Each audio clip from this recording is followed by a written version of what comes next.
Charlie Rewind, Oliku Galaxy TV, Jikonkone. My name is Flora Show. I'm here with Big Size Baby Cool, Victor Yosakone, Eyewitness, and this is our last segment. Nainjagala okujukiza nti Afriven ye only online app. Join okudownloadinga mu simu yo ofune buli kimu ky'oyagala and order for anything that you want. Genda ku www.afriven.com and order for anything era bagenda kukikuleetera awo ku luggiwo. Uncle Bebe nga tetunagendako mu album. Waliwo abantu, I don't know if, do you run your social media? No, I don't. Okay. So kati omuntu ajja na blocking omuntu. Fe tuba tulaba nti Big Size Bebe blocked, Eyewitness blocked, Victor oba blocked Ziza Bafana. Tuba tu blaminga gwe Bebe Cool. What do you have to say about that? Kuba Bafana ali eri yomba nagamba bana Bebe ya blocking ku social media. Bafana ali ignorant. Bambi ali ignorant era namusekera lwakubanga tebakyalina mukisa kwogera n'abantu bali informed enough.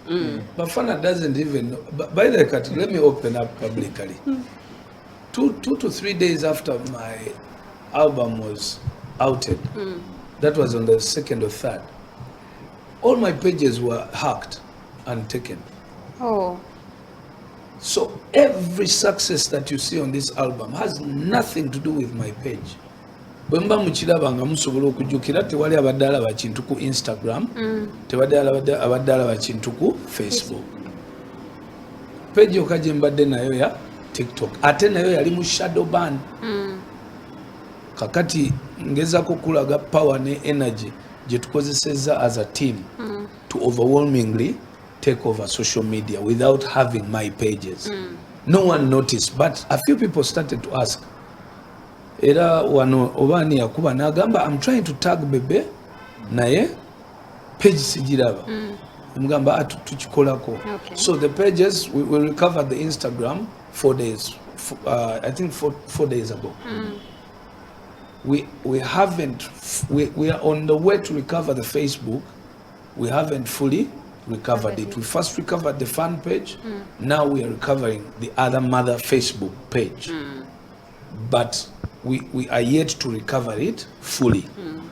Kati omuntu nga Ziza bambi because ali ignorant mu bintu bino teyasana kumanya kati nzo yo mu blocking rate akuba ngalo achi blocking Aziza abadde akujjonkera eno ajonkera ayo then afube nnyo okujjonkera kubanga byajjonkera si bituuka wanze mbadde simanyi ajonkera sinsobola ku blocking muyimbi. They have a lot to learn from me.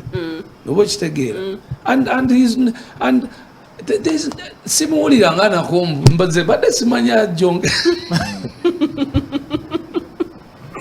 Okay. Abana babeereyo ne batujonkera. Let's talk about the album, Victor. Breaking the chains. We are breaking the chains. Album eno egenda weza mwezi. Yakaweza wiki 2 n'ennaku 3.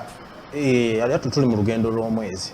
Ande bwoba ku first day oba ku lugendo lw'omwezi. Sagala ogigaziye nnyo ng'ebaddewo ebbanga ddene. Ya wiki 2 n'ennaku 3.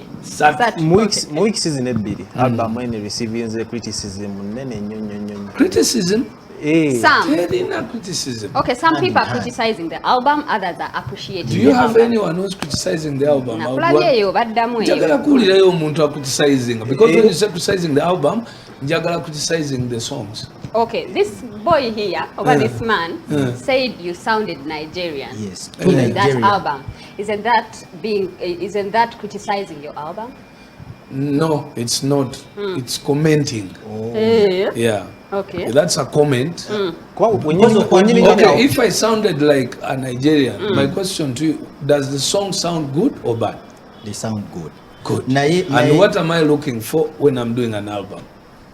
Blowing. No, for songs to be good. Okay. So if I achieve the most important thing, I don't care how, but as long as you, my client, says the song is good.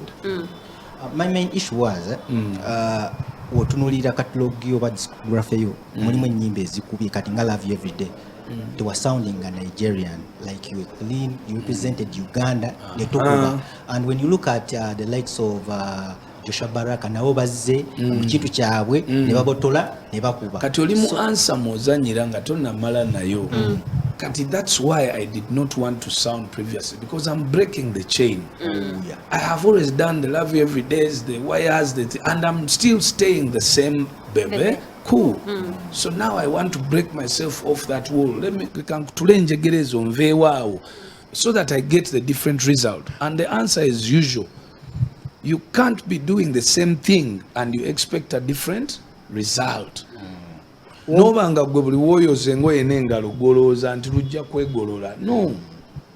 Wali abantu abalina Katononya Eyewitness, Victor. Nga Bebe Cool elder mu industry eno abantu gwe looking up to wogezaako okusoundinga nga aba Nigeria nga Eyewitness wali mu kyogera kino kirekawa authenticity yaffe wano. Thank you for that same question. Ngamu abawagizi baffe ekibaguza aba Nigeria ennyo ekiba streaming senyimba z'aba Nigeria ennyo kireka waffe abayimbi abalina sound yaffe kitulese nga tetulina option okujjako okusoundinga ng'abali aba Nigeria bemugula. Chat zonna eziriko eza Uganda nga ku Spotify ejjuddeko ba Nigeria. Chat ya Uganda naye baani abajjuzaako ababa streaminga bana Uganda mwe. Kakati naffe ne tutegeera nti that's the sound you want. Kale, now that brings me back to teaching you what the most important aspect in life is. You must identify your market. Eyagala ki? Gwe oyina kyoyagala ne laavu yo ne culture ye ina byeyagala naye market ye sente ina kyekola kyeyagala. Kati mwe mutulaze nti market twagala balinga bwe basoundinga. Kyemuli mutuwa. Kubanga we twakola Love You Every Day temwazitwala gye zaali zinagenda temwalu streaminga nga we mwali mulina okukola ki okulu streaminga. Uncle Bebe oli mukwogera ku kyok streaminga tuli mu nsi nti data ali waggulu. Eyo lindako nkumalireyo wano kubanga wakkulu nnyo kuba sagala katuddeyo kunenya muntu ng'omusanze wuyo Rema yakoze collabo ne Orezi. Okay, kat next time bonawulira Rema nga soundinga nga Tiwa Wangani temuddamu babuuza bintu ebyo. The song? When of course it's a remix of a big song. It's good. Okay. But to me it's not about the song. To me it's about her making the move. Of what you wanted. It's not just what I wanted. But where do you want Rema? Do you want Rema kukwanjula kwa busuti oba oyagala abere noli ayani artist Orezi? You really want Rema to be collaborating to go to get relationships with the Nigerians and stuff like that. Naye ali mu breaking chains. Hey, you have to get out of your comfort zone. You have to know. Kati, for me, when it comes to that album, we researched very well. Twakola research in the bush. Netumanya the different aspects that might or must sell an album. One, there is no single song on that album that if you sit down and listen to it that you won't like. Twatunulira instrumentations netumanya nti omuntu wabatagadde ebigambo ajja kwagala instrument. Netutunulira execution voice wise netumanya each song lyrics zaayo nina okubeera in sync, feelings zange zina okubeera in sync with those lyrics so that the song can get into a person ng'akozesa feel. Netumanya netutunulira lyrics, netumanya netutunulira language. Okay?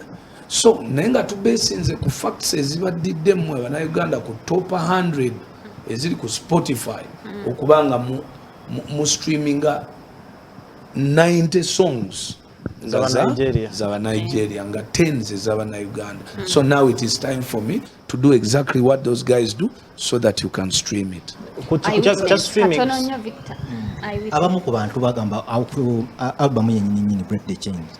Abamu ku bantu bagamba nti Bebe balabye Bebe agezezzaako kuba okuviira ddala eri n'akolako ne East African Bashment Crew wona anoonya kubotola akubye zikube akubye zi Africa Unite zonna azireese ayina watatuuse wagamba wayagala bagamba nti Bebe akuzeemu kijja mukutwalira like kizibu nnyo saa zino okubotola okutuuka wayagala okuleeta Grammy okwesetting apart from the likes of Camille, Bebe, because for them we bakulabira nti you're trying okubejjako setting ekintu ekitabaddeewo ku bantu babazze bakugerageranya nabo obotole At the moment, do you think Chenkoze ne album eyo kibaddewo before? No. So meaning I've already achieved. Chenkoze tekibaddewo. Si kyekyo? That's step one. So that should be given credit. Tibeba akoze ekintu ekitabaddewo. Now, number two, Papa Siang album emu ku zo yali nti nja ku redirecting abayimbi babeere ne confidence to come to this mainstream music as streaming ibwa.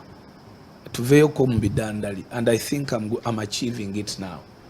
I'm very sure I've gotten phone calls from different producers and artists to people around me saying they are in studio now doing albums. But they're even calling for collabos and stuff like that. But check it, that's what I intended. Because bali asajja batutwalako keke naye nga tulaba mwesibye mu kadandali kyokka nga mumanyi nti ne Masaka ekivulu tekikyajjula. Oba okitegeera? When was the last time you ever ffe twakubanga nakivubo nabo ba Eagles ng'ejjula? Ezo zi stadium yaffe Nambole twagiba wano katono tujabye ne Bukede that over 10-15 years ago. But today bolaba concert eziri erugogo abantu bakozesa fish eye okuprovinga nti no yafunyeyo ku bantu abantu bali mabanji abayimbi beekyawa ne bapromota. So kitegeeza the keynote issue here is somehow abantu bakoye eki style ya music tekyajja muntu waka. Secondly, katulina abavubuka bato, they have identified the type of music they want. Bali ku masimu kuno begomba bya Nigeria byebikubye worldwide. Bana is a top number one, artist now globally from Africa. Naye akubye ensi yonna, ensi neeriga ekigambo Afrobeat. Kati gwokola ki okulemera ku kadanda? Sawa otunuulidde. Kakati omuntu ayinza ogaa nti Bebe ng'ayingizamu age factor we musaasirira. Anti omuntu Bebe ayingizamu age factor ajja kugamba nti abantu abali mu kurulinga market gy'oyagala ogendamu. Tunuulira ba Ira Star bali myaka 2. Tunuulira ba Ruga bali myaka 2. Awe nkubuuliza nti mwina statistics entuufu about the ages of these artists. Bayinza okuba basala emyaka. Gwe bondaba enfaanana yange ne Bana olowooza ani mukulu. Nze nkuleetera ebifaananyi nga mpafominga ne Bana Boy wano emirundi 2 enambole empale yewe yayulika nebatukamu wakati n'endala entebe ku beach emu awo mbikuleetere nga ffe mbitu performing. So and I must remind you, mudde mabega bino ebintu kwe biri ku internet mumutekeeko Bana Boy performing in Uganda. Okay? How old do you think Wizkid is? 38. If you say Wizkid is 38 and Bebe is 47, that's just 9 years. Who tells you that it's done for me? Then also, Carlos Santana, omumanyi wa when yafuna first breakthrough ye at 57. Dube yafa enemy Kemek, the late, rest in peace. Nga top number 1 mu Africa reggae artist, but he was above 50. Okay, let no one ever lie to you. Let maybe this message go mainly to the ladies. Now let me tell you, music mumu streaming with the eyes or just mu ear voice. Music mumu streaming voice. How will you know how old that singer is? Ngatomulaba nako but just on midwachi luyimba. Mwema sente lwakwa mwetekako, and that's the same reason why I said break the chains. Stop thinking the same way you have been thinking all the time. Try to think out of the box. I mean, the older the wine, the sweeter. Every single kind of experience in music is now in my head, and that's when you ask me to step down. It's just like this issue Jetulike M7. Every single knowledge is now in his head about leadership, corruption, theft, Africa, the rest of the world. Obuyaye bw'abazungu byonna bimuliwa mu mutwe. Naye kakati gweyagala ate mu amagezi agakole ki atule ebbali oleeta omuto ali ignorant atabimanyi eyakazaalibwa ku time ng'eno. So Bebe, I've collected a lot of information about music. That's why you see now, after getting money, I can apply it the right way. If you gave a young artist $300 million or $100,000 to do 2 songs, ayinza okuspendingako okola ennyimba ezo ayinza okuspendingako $1,500 n'adduka n'agula ettaka. Si kyekyo? Bwekiri. And you would advise him to do that. Si kyekyo? Bwekiri. So kati emboozi eddaka ossa kugijja. Obudde bwo butuweddeko. Bebe, you spoke about retiring. Osuubirayo ku retiring. Yeah, I will retire. That's a very nice question. You have to look around, and I want these young fans, kati batandika okustudyinga Bebe Cool. It will help you to understand that someone sits down, makes a plan of their life, and you have to make sure you follow that plan, despite people discouraging you. Now, I've got kids in soccer. I'm into football. I'm into soccer myself. I'm into music. But it's funny that people don't see the direction where I'm heading. So I know when I'm then Bagambia, now the day has arrived. I'm retiring. But the good thing about singers, we don't retire because the music keeps playing. Now one day in Zokubera UB40, was it last year? Omusajja yali mu retirement here. Ali namga avayo kwake mtwalana jangu oyimbe. So with music, that's how it is. But I don't see an active, retirement anytime soon. Okay. So beba abantu njagala obasiibule babadde tebannategeera break the chains ogi bategeeza abagi criticizing nabo bagambe akagambo. Bakyasobola ovaayo. Engeri gye twaliddemu. Ekyo nakyo kyakuyiga eri abayimbi. Oli bw'ajjanga akuzannyira mu bizinesi yo mulye. Oprascoli mukambwe. Eri munda. Toyinza kulaba muno Munnayuganda muno ng'ataddemu akasente, ataddemu obudde, ate ojja ogyevuna. Njagala nnyo omuyigiriza Abannayuganda okukkiriza okusupportinga people who are working hard. Okay? Don't bring down your fellow Ugandans. This is patriotism you're talking about, and this is beyond just music or beyond my album. Okay. Why would I be here to downplay you guys? I would just say asijja kugenda baana bato bambuuza ki. Temulina na bibuuzo bye mumbuuziza. Kwa singa mbadde bakumbuuza mbadde mujja connectingira ddala economically, politically and socially. Okitegedde? Yeah. So naye kati sisabayi some mass. I want to come on this show. I want the whole country to watch this show. That's support. So what do I expect you to do? Do the same for Ziza Bafana, do the same for Bebe, do the same for Saha. Kati ekyo tukiyize nti Abanigeria kyebakola ki? Kyebakola otuleka. Okitegedde? So kyobulaba nti ndi mukambwe nnyo omuntu bw'ajjanga ate ekirungi album simbi. Singa ebadde mbi noyogera amazima n'ekulumba. Anyway, thank you so much. Abatulaba mwenna mbasaba muwulize album ya Break the Chains. Mwekolere judgment yammwe naye mu streaming. Kati streaming ye direction gye tusigazza yokka empya ate yokka eriko esobola okuyamba omuyimbi na breakinga global. Kubanga bw'abeera ne streams nga ziwera over 20 million, abayimbi abalala bava ebweru baba bamunoonya okukola naye collaborations.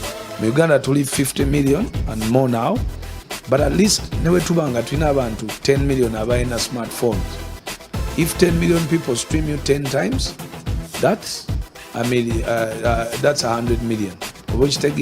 So mbasaba mu streaming music wa Bebe, mu streaming music wa Joshua Barak, mu streaming music wa abayimbi Abannayuganda. Namwe abayimbi Abannayuganda muddeyo mukole albums mangu kubanga tugenda basinza content. The world has gone into content, so you must join it now. Okay. Bye.